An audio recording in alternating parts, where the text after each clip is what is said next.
Hello दोस्तों, मैं हूँ मारिया चौधरी। आज की कहानी है उसे बताना जितना ज़रूरी है उतना ही ज़रूरी आपको इस कहानी का जानना है।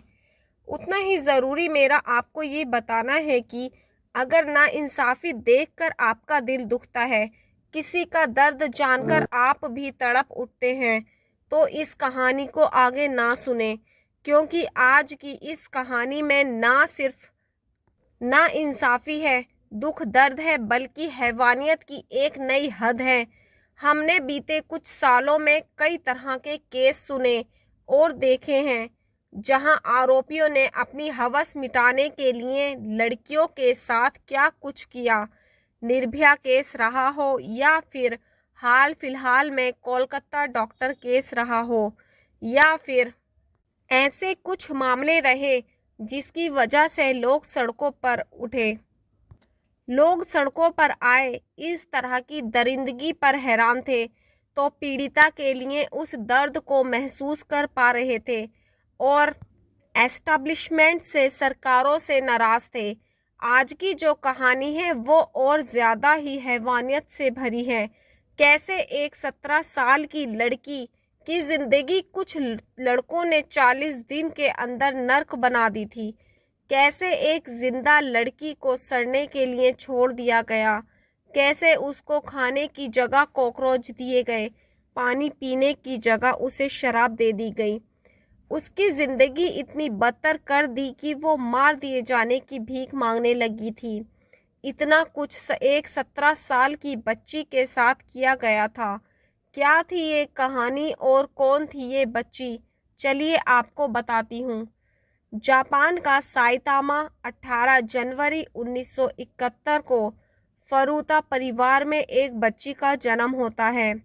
नाम रखा जाता है जंको फरूता। परिवार मिडिल क्लास था, मेहनत कर रोटी कमाता था। जंको भी बचपन से ही पढ़ाई लिखाई में बहुत अच्छी, खूब मेहनती थी।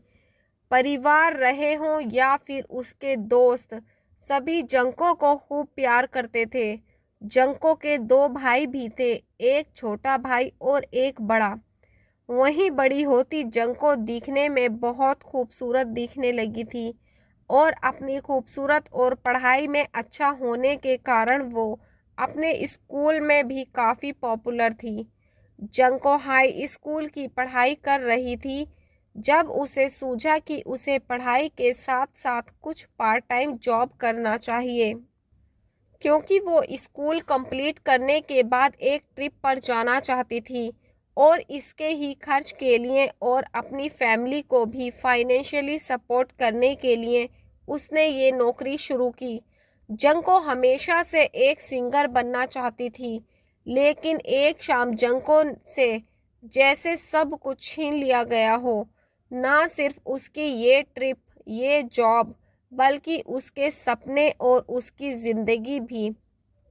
साल था 1988, तारीख 25 नवंबर। रात के कुछ 8:15 या 8:30 बज रहे थे।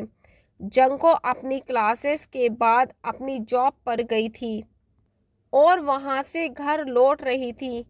कहने को साइतामा सिर्फ एक शहर था, लेकिन हाल फिलहाल में शहर के अंदर क्राइम रेट बढ़ा था। एक गैंग भी थी जिसके गुंडे अक्सर कई तरह के क्राइम्स कमिट कर रहे थे। जंको जिस सड़क से अपने घर लौट रही थी, उसी सड़क पर 16-17 साल के 2 लड़के भी घूम रहे थे, शिंजी मिनाटो और मियानो हिरोशी। इस कहानी को आगे बढ़ाऊं उससे पहले आपका ये जानना ज़रूरी है कि ये 2 लड़के कौन थे। दरअसल ये दोनों ही लड़के जंको के स्कूल में पढ़ते थे। जाहिर तौर पर ये लोग जंको को नहीं जानते थे। अब कुछ रिपोर्ट्स बताती हैं कि दोनों ने स्कूल छोड़ दिया था और छोटे मोटे क्राइम करने लगे थे। मियानो तो अपने ग्रुप का रिंग लीडर हुआ करता था। बचपन से ही उसका बिहेवियर बहुत वायलेंट था। वो अपने स्कूल में अपने साथ के बच्चों से लड़ता था तो कभी स्कूल में तोड़ फोड़ करता था। घर वालों के साथ भी उसका बर्ताव बहुत हिंसक था। अपने इसी बिहेवियर के कारण मियानो एक जापानीज गैंग के साथ जुड़ गया था। इस गैंग का नाम था याकुजा। याकुजा उस वक्त की बहुत खतरनाक गैंग मानी जाती थी। इस गैंग के गुंडे ना सिर्फ साइतामा बल्कि कई शहरों में अपना आतंक फैला रहे थे। तो जैसे ही मियानो ने ये गैंग ज्वाइन की, वो इस गैंग के लिए क्राइम करने लगा। कुछ ही समय में मियानो बलात्कार जैसे क्राइम भी करने लगा था। 16 साल के लड़के जब खेल कूद, पढ़ाई लिखाई और अपने शौक पर ध्यान लगाते थे, तब मियानो लड़कियों को ढूंढकर उन्हें अपना शिकार बनाया करता था। कुछ रिपोर्ट्स बताती हैं कि मियानो या फिर शायद मिनातो जंको को पसंद करते थे। इनमें से कोई एक शख्स जंको को प्रपोज भी कर चुका था, लेकिन जंको ने उन्हें मना कर दिया था। इस बात का गुस्सा दोनों के अंदर था। हालांकि कुछ लोकल रिपोर्ट्स ये दिखाती हैं कि ऐसा कुछ नहीं था, यानी प्यार और पसंद किए जाने वाला कोई एंगल नहीं था।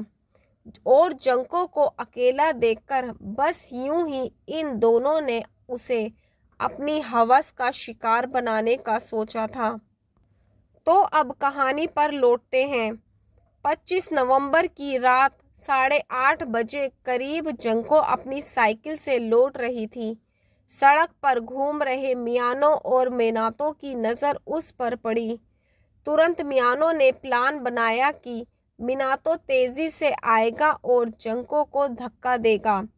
जंको गिर जाएगी और मियानो उसे बचाने के लिए आएगा।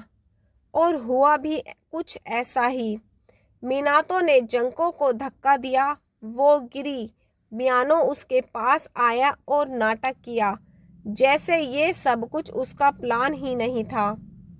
इसके बाद मियानो ने जंको से कहा कि क्या वो कुछ देर उसके साथ चल सकता है, वॉक कर सकता है। तो जंको ने इसके लिए मान गई और दोनों के बीच बातें शुरू हुई। उसने जंको को विश्वास में लिया और उसे दूसरे रास्ते से घर चलने को कहा। रास्ता बदलते ही मियानो जंको को एक खाली घर में ले गया और उसका रेप किया। इतना ही नहीं, जंको के साथ ये सब करने के बाद उसने उसे वहां लॉक कर दिया। इस घिनौने काम को करने के बाद मियानो अपने दोस्तों के पास लौटा। इन दोस्तों में मिनातो भी था, 17 साल का जो ओगुरा था और 17 साल का ही यासुजी। मियानो ने अपनी क्रूरता के बारे में बड़ी ही शान से अपने इन दोस्तों को बताया। इन चारों में से किसी ने उसे कुछ कहना तो दूर, बल्कि एक ऐसा प्लान बनाया जिसके कारण अगले 40 दिन तक जंको के लिए नर्क से भी बदतर हो गए। इन्होंने मियानो से कहा कि जंको को घर नहीं जाने देते हैं और वो भी उसके साथ रेप करेंगे। सुबह के करीब 3 बज रहे थे। जंको किसी भी तरह बस घर जाना चाहती थी, लेकिन ये चारों उसे मिनातो के घर लेकर आए। जंको को धमकी दी कि अगर उसने मिनातो के घर वालों के सामने कुछ भी ऐसा वैसा किया या कहा तो वो उसके घर वालों को मार डालेंगे। ये चारों उसे मिनातो के घर ले गए और उसके घर वालों से कहा कि जंको मिनातो की गर्लफ्रेंड है। दूसरी तरफ जंको के घर वाले बेटी के लिए परेशान हो रहे थे। उसे ढूंढना शुरू किया गया, लेकिन किसी ने जंको को देखा ही नहीं था। आखिरी बार उसे काम की जगह से निकलते हुए देखा था, लेकिन उसके बाद उसे किसी ने नहीं देखा था। आखिरकार 27 नवंबर को जंको फरूता के माँ बाप अब पुलिस स्टेशन पहुंचे और बेटी की मिसिंग रिपोर्ट दर्ज कराई। जैसे ही ये खबर उन लड़कों तक पहुंची, उन्होंने जंको को धमकी दी कि अपने घर वालों को फ़ोन करे और कहे कि वो अपनी मर्जी से घर से भागी है। और अपने किसी दोस्त के साथ रह रही है।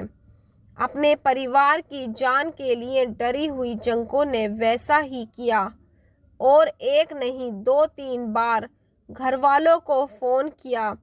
उसने कहा कि वो खतरे में नहीं है, बिल्कुल सेफ है।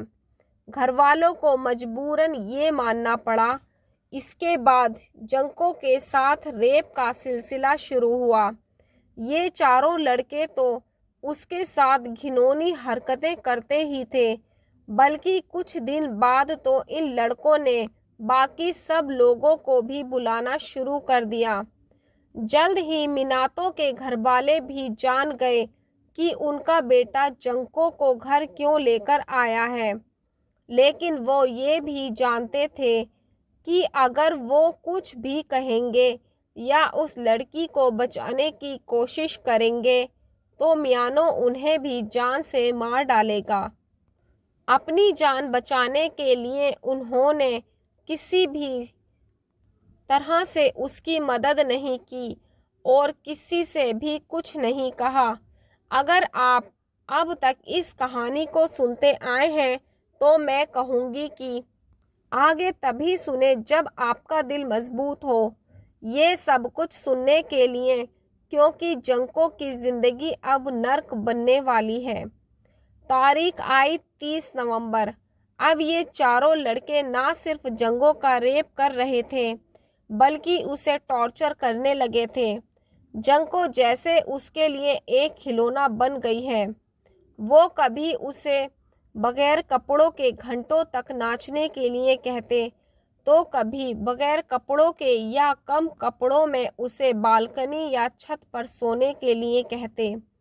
रिपोर्ट्स बताती हैं कि ये लड़के अपने यार दोस्तों को भी बुलाते थे और वो लोग जंको का रेप करते थे।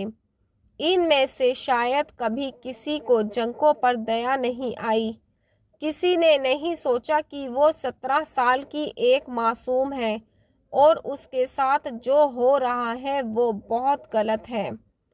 कुछ रिपोर्ट्स बताती हैं कि इस दौरान कुल 400 बार जंको का रेप किया गया था। 100 से ज़्यादा लोगों ने उसके साथ ये घिनौनी हरकत की। शुरू में ये चारों लड़के जंको को खाने पीने के लिए खाने की चीज़ें दिया करते थे, लेकिन बाद में वो कभी उसे कॉकरोच देते तो और कुछ गंदी चीज़ें खाने के लिए कहते। उसे अपने ही शराब पीने के लिए कहते, उसके हाथ पैरों को सिगरेट से जलाते और उसे सेक्सुअली गंदे गंदे काम करवाते थे। ये लोग ज़बरदस्ती जंको को एक साथ 4-5 सिगरेट पीने के लिए कहते और उसे ज़बरदस्ती शराब के साथ दूध पिलाते। कुछ रिपोर्ट्स तो यहाँ तक बताती हैं कि इन लोगों ने ना जाने कितनी ही चीज़ें जंको के प्राइवेट पार्ट में डाली थीं, जिस कारण उसे भयानक इन्फेक्शन तक होने लगा था। इन्फेक्शन इस कदर हो गया था कि वो कहीं भी पेशाब कर देती थी। उसका ब्लैडर उसके कंट्रोल में नहीं था। कहा जाता है कि इस बीच जंको ने कुल 2 बार पुलिस को फ़ोन करने की कोशिश की, लेकिन दोनों बार वो नाकाम हो गई और बदकिस्मती से इसका पता उन लड़कों को लग गया था। इसके बाद जंको को बुरी तरह से इन लड़कों ने मारा पीटा था। एक बार तो इतनी पिटाई कर दी थी कि वो कई दिनों तक रेंग कर वॉशरूम जाया करती थी। इस दौरान जंको के शरीर के अंदर मिनरल्स, प्रोटीन्स की इतनी कमी होने लगी थी कि उसका दिमाग तक सिकुड़ने लगा था। शरीर पर भयानक चोटों के घाव, उन पर पस, प्राइवेट पार्ट में इस कदर इन्फेक्शन और अपनी वो ज़िंदगी से जंको इतना दुखी हो चुकी थी कि अक्सर इन लड़कों से कहती थी कि वो उसे ही मार दें, जान से मार डालें ताकि एक ही बार में उसका सारा दर्द खत्म हो जाए और वो लड़के भी शांत हो जाएं। लेकिन 17 साल की इस मासूम की ज़िंदगी इतनी भी अच्छी नहीं थी, ना ही इतनी दयालु थी।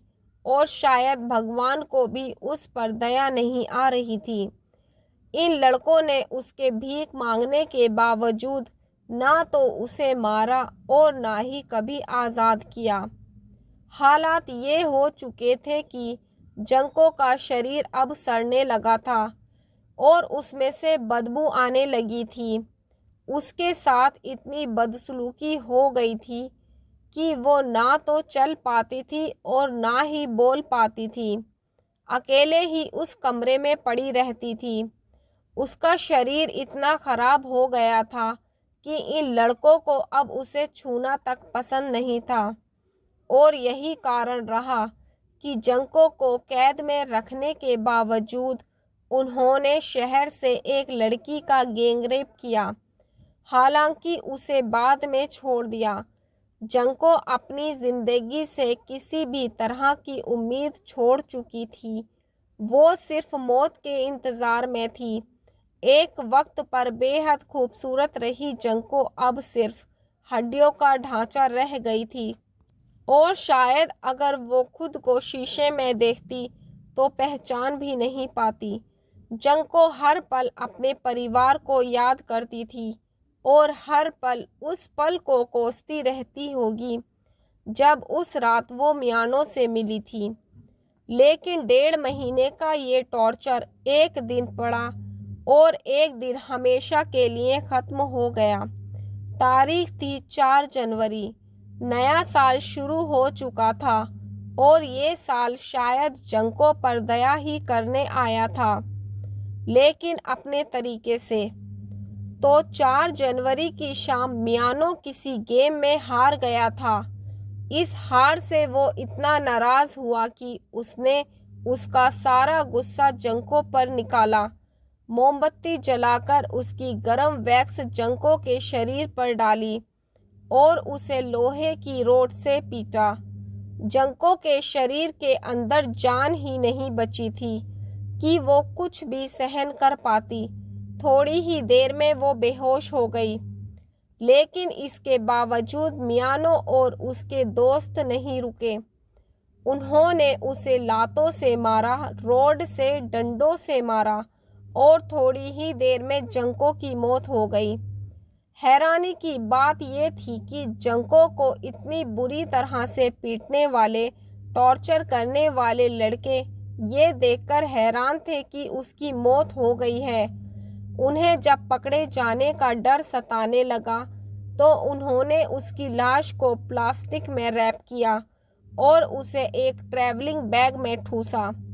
इसके बाद 200 लीटर के एक ड्रम में उसकी लाश को डाल दिया और उसके ऊपर से खूब सारा सीमेंट उस पर भर दिया। जंको की लाश को ठिकाने लगाने के बाद ये चारों लड़के बड़ी आराम से अपनी ज़िंदगी बिताने लगे थे।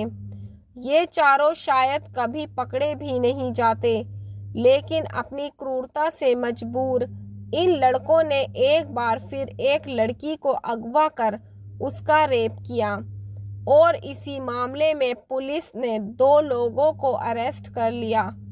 इन लड़कों की क्राइम लिस्ट इतनी लंबी थी कि इन लड़कों को लगा कि उन्हें जंको के कत्ल के लिए ही गिरफ्तार किया गया है और उन्होंने पूछताछ के दौरान जंको के बारे में सब कुछ बता दिया। पुलिस भी कंफ्यूज थी कि ये किस लड़की की बात कर रहे हैं, लेकिन धीरे धीरे सब कुछ साफ होता चला गया। आखिरकार मार्च में जंको की लाश बरामद की गई और उसके परिवार को बताया गया कि उनकी बेटी अपनी मर्जी से नहीं भागी थी, बल्कि 40 दिन किसी नर्क में जी रही थी। रिपोर्ट्स बताती हैं कि जंको के परिवार को जब ये सब कुछ पता चला तो उसकी मां को मेंटल ब्रेकडाउन हो गया था। वो दिमागी तौर पर इतनी परेशान रही, डिप्रेशन में चली गई कि उन्हें लंबे टाइम तक अपना इलाज कराना पड़ा था।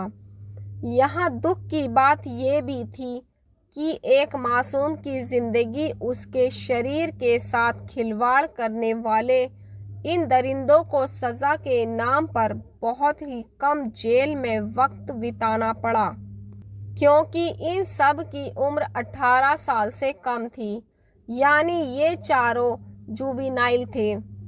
इसलिए शुरुआत में तो इनकी पहचान तक छिपाई गई, लेकिन इस केस के बारे में जानने के बाद एक मैगजीन ने इन चारों की पहचान खुलेआम बताई थी। मैगजीन की तरफ से कहा गया था कि इन दरिंदों के नाम लोगों को पता होने चाहिए, क्योंकि इनका अपराध इनकी उम्र से कई सौ गुना बड़ा है। हिरोशी मियानो को 10 साल की सज़ा हुई थी और बाकी 3 को 18 साल की सज़ा हुई थी। ये सज़ा बहुत कम थी, लेकिन उस वक्त कानून ही यही था। जंको फरूता का परिवार इससे बहुत निराश हुआ, पूरा जापान इससे बहुत निराश हुआ, लेकिन इसके आगे कोई कुछ नहीं कर सकता था। इस केस के सामने आने के बाद और आरोपियों को सज़ा मिलने के कुछ टाइम बाद एक और हैरानी वाली घटना हुई थी। दरअसल जंको के आरोपियों में से एक, जो ओगुरा की मां ने एक बार जंको फरूता की कब्र को तोड़ने की, उसे नुकसान पहुंचाने की कोशिश की थी। ओगुरा की मां का मानना था कि जंको के कारण उनके बेटे की जिंदगी बर्बाद हो गई। ऐसा जब दूसरी बार हुआ तो जंको की लाश को कहीं और दफनाना पड़ा। आज उसकी कब्र कहाँ है, ये बहुत ही कम लोग जानते हैं। जंको के चारों अपराधी अभी भी जिंदा हैं। अपनी सज़ा पूरी करने के बाद ये चारों नाम बदलकर जापान में ही कहीं ना कहीं रह रहे हैं। बताया जाता है कि इनमें से 2 लोग तो एक बार फिर किसी क्राइम के कारण सलाखों के पीछे पहुंच गए थे। जंको फरूता के साथ जो कुछ हुआ उसे विश्व युद्ध के बाद का इतिहास का सबसे हैवानियत भरा क्राइम जापान में कहा जाने वाला था। तो ये थी जंको फरूता की कहानी। क्या आपने जंको फरूता की कहानी के बारे में पढ़ा था? हमें कमेंट बॉक्स में ज़रूर बताएं और इससे जुड़ी बातें हमें ज़रूर बताएं। हमारे चैनल को सब्सक्राइब करना ना भूलें।